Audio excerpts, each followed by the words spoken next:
Amirah loved her husband very much. She was proud of how diligent he was in providing for their family. But she couldn't help feeling jealous when she noticed the other women eyeing Bako with want in their eyes. "Why do they all stare at him like that?" Amirah asked her friend Lami one day, as they collected water from the village well. "He's my husband, not theirs." Lami laughed. "Can you blame them? Bako is the handsomest man in Bamiro.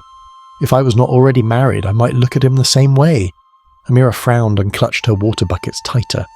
She didn't like the way Lami joked about her husband.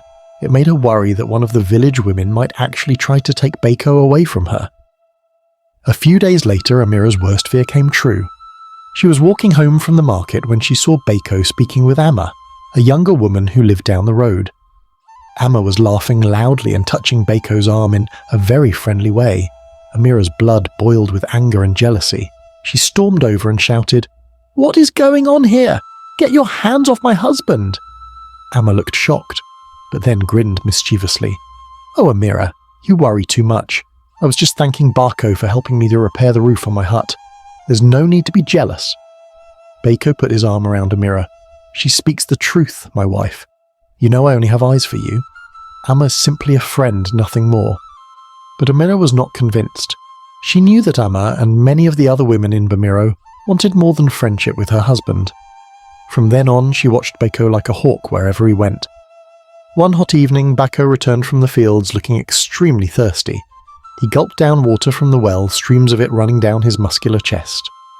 A group of women from the village stopped to shamelessly admire the sight. My, Bako," one of the women named Lami called out with a giggle. "On a day like this, you should take your shirt off and let your body breathe." The other women cackled in agreement. Amirah marched over and put her body between Bako and the disrespectful women. "You will not look at my husband that way," she scolded. "Have you no shame?" Lami batted her eyelashes innocently. "We meant no harm, Amirah, though I can't blame you for being protective of that handsome man." The women laughed again before sauntering away. Amirah seethed with rage while Bako just shook his head, amused by the women's boldness.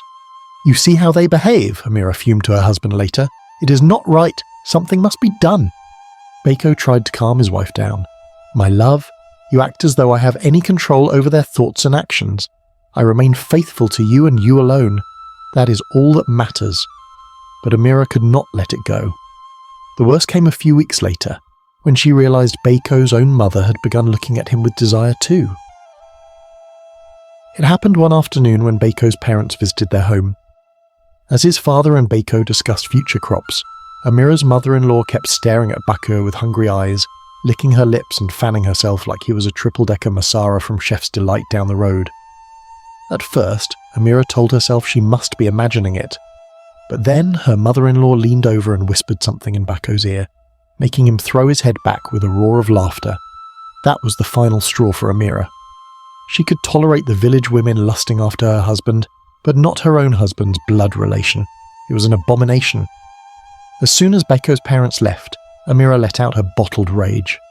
"Bako, did you see the way your mother looked at you today?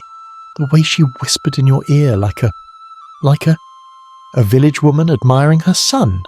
Bako finished with an amused grin. "Yes, I noticed. But you worry too much. It is harmless." "Harmless? Harmless?" Amirah raged. "It is a sin, that's what it is. Your own mother should not look at you in that way. It quote S ... IT quote S. "Calm yourself, wife," Bako said, pulling her into an embrace. "You're my one and only love. You know that, these other women, even my own mother. Their looks and whispers mean nothing. You are all that matters to me." He kissed Amirah's forehead tenderly. She melted into his arms, her anger slowly dissipating. Perhaps her husband was right to not make a fuss over the other women. As long as he remained devoted to her, what did it matter? And devoted he was, through the months and years that followed. No matter how many women in Bamiro openly flirted with Bako, no matter how many suggestive comments they made about his physique, he never strayed. His heart belonged solely to Amirah,